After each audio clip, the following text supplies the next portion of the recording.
बालराम कथा की पिछली वीडियो में हमने खंड 9 राम और सुग्रीव को समझा था, जहां हमने जाना कि राम सहायता मांगने हेतु सुग्रीव के पास जाते हैं, जहां उन्हें हनुमान भी मिलते हैं। सुग्रीव खुद ही समस्या से घिरे हुए हैं, अतः राम पहले सुग्रीव की समस्या का निदान करते हैं।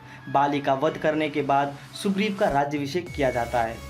राजा बनने के पश्चात सुग्रीव राग रंग में खोए हुए राम को दिए हुए वचन को भूल जाते हैं, जिससे उनको लक्ष्मण के क्रोध का सामना करना पड़ता है। अपनी गलती समझ आने पर वे राम से माफी मांगते हैं तथा वानर सेना को एकत्रित कर चारों दिशाओं में भेज देते हैं। राम हनुमान को अपनी अंगूठी देते हैं ताकि सीता इसे देखकर पहचान सके कि वे राम के दूत हैं। दक्षिण की तरफ जाते हनुमान तथा वानर सेना के समूह के समक्ष एक बड़ी चुनौती आती है, क्योंकि आगे कोई रास्ता नहीं, केवल पानी ही पानी है। इस पर जामवंत हनुमान को बताते हैं कि हनुमान पवन पुत्र है, उनके पास अपार शक्ति है, उनके सामने मुश्किल कुछ भी नहीं है। तो hello students, welcome to study Hindi. आज हम बालराम कथा के खंड 10 लंका में हनुमान को जानेंगे। तो समय का ध्यान रखते हुए चलिए शुरू करते हैं।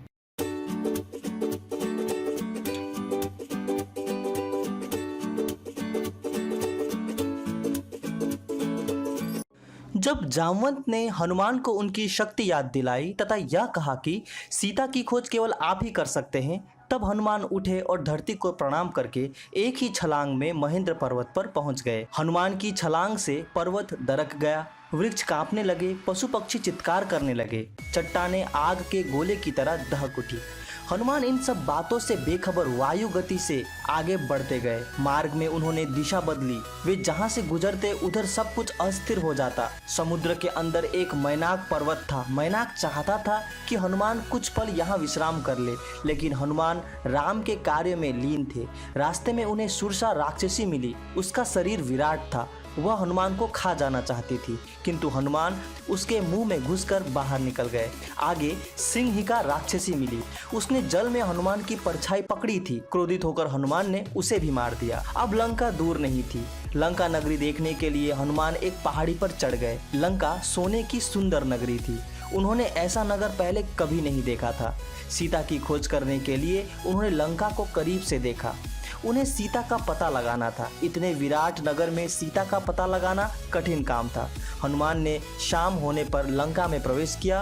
वृक्ष डालियों से कूदते फांदते पहरेदारों से आंखें बचाकर वे चुपचाप महल में प्रवेश कर गए। वे चारों ओर सीता की खोज करने लगे। सीता महल में कहीं नजर नहीं आई। तब हनुमान महल से बाहर निकल गए। हनुमान सोचने लगे, रावण ने सीता को कहीं गुप्त जगह पर छिपा दिया है, किंतु वे सीता से मिले बिना नहीं लौटेंगे। अंत में अशोक वाटिका में पहुंचे तो उन्होंने सोचा कि रावण उन्हें खुली जगह में कहां रखेगा। वे निराश होकर एक घने पेड़ में छिपकर बैठ गए और इधर उधर देखने लगे। रात हो गई थी। उन्होंने देखा कि एक वृक्ष के नीचे राक्षसियों का झुंड एक उदास, दयनीय, दुर्बल, शोकग्रस्त स्त्री के पास बैठकर अट्टहास कर रही थी। उन्हें विश्वास हो गया कि यही माता सीता है। तभी उन्होंने राजसी ठाट बाट के साथ रावण को आते देखा। वे सांस रोककर रावण के लौटने की प्रतीक्षा करने लगे। रावण ने सीता को हर तरह से डराया, लालच दिया। सीता कांप रही थी, पर उन्होंने रावण का तिरस्कार किया। रावण ने सीता से कहा, तुम मेरी बात मान लो, अन्यथा मैं तुम्हें तलवार से काट दूंगा। सीता उसकी बातों को सुनकर बोली, दुष्ट राक्षस, तेरा अंत निकट है।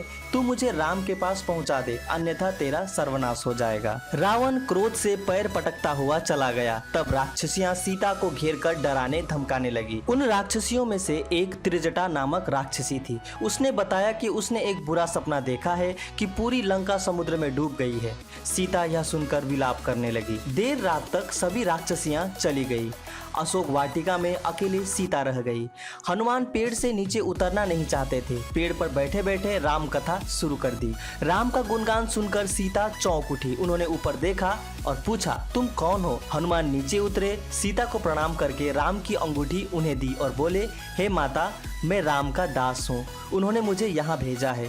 सीता ने राम का कुशल पूछा। हनुमान सीता को कंधे पर बिठाकर राम के पास ले जाना चाहते थे, किंतु सीता ने इनकार कर दिया। उन्होंने कहा कि ऐसा करना उचित नहीं होगा।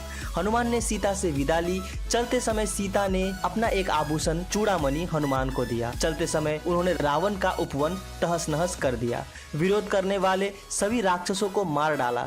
रावण का पुत्र अक्षय कुमार भी मारा गया। कुछ राक्षसों ने किसी प्रकार से जान बचाकर भागकर रावण को वानर के उत्पात का समाचार दिया। मेघनाथ ने हनुमान को बांधकर रावण के सामने दरबार में उपस्थित किया।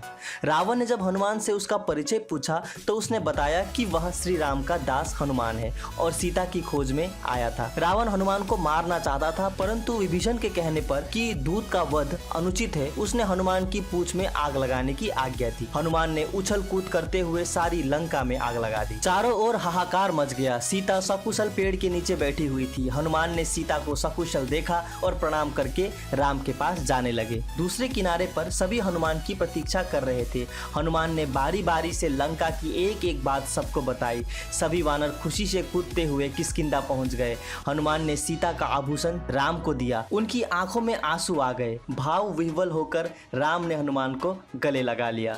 सभी ने निर्णय लिया कि अब लंका पर आक्रमण किया जाए। देर रात तक सबने लंका पर आक्रमण की योजना पर विचार किया, परंतु वे समुद्र पार करने पर आकर अटक गए। तो यह समझा हमने बालराम कथा खंड 10 लंका में हनुमान। उम्मीद है आपको यह खंड समझ में आ गया होगा। मैंने बालराम कथा की पिछली कई खंडों में भी वीडियो बनाई है, आप उसे वीडियो सेक्शन में जाकर देख सकते हैं। तो मिलते हैं अपने अगले वीडियो में, तब तक के लिए थैंक यू फॉर वॉचिंग।